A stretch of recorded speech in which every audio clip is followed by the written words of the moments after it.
একটা রাষ্ট্র অথবা একটা জাতিকে জাতি হয়ে ওঠার যে সংগ্রাম লড়াই, তার ভিত্তি হয়ে উঠতে হয় হচ্ছে তার শত্রু চেনবার মধ্য দিয়ে। বাংলাদেশে আমার এই সোনার বাংলার সুশীল বুদ্ধিবেশ্যারা গত 54 বছর এই জাতির সবচেয়ে ক্ষতিকর শত্রুকে বন্ধু আকারে আমাদের সামনে পরিচয় করিয়েছে এবং এতবার বলেছে যে পৃথিবীর ইতিহাসের সমাজবিজ্ঞান রাষ্ট্রবিজ্ঞানে যে শত্রু সাপেক্ষে রাষ্ট্র হয়, আজাদির লড়াইটা যে শত্রু সাপেক্ষে হয়, প্রত্যেক রাষ্ট্রের নাগরিককে তার সময়ের ঐতিহাসিক পরম্পরার জগৎ শেঠ, উনিচাঁদ, রায়দুল্লভ, লেন্দুক দর্জিদেরকে যে পরিচয় করিয়ে দিতে হয়, জাতির যুবকদের সামনে খাসিদে বেগম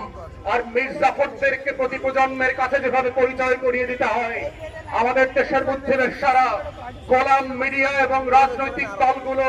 দেশের সবচেয়ে ক্ষতিকর এলিমেন্ট গুলোকে জাতির তরুণদের সামনে বন্ধু বেশে গত 54টা বছর পেশ করেছে এবং যেটা করবার মধ্য দিয়ে যেটা হয়েছে, আমার স্বাধীনতা, আমার সার্বভৌমত্ব, আমার জাতীয় স্বার্থ, আমার আত্মমর্যাদা বারবার ভুলুণ্ঠিত হয়েছে।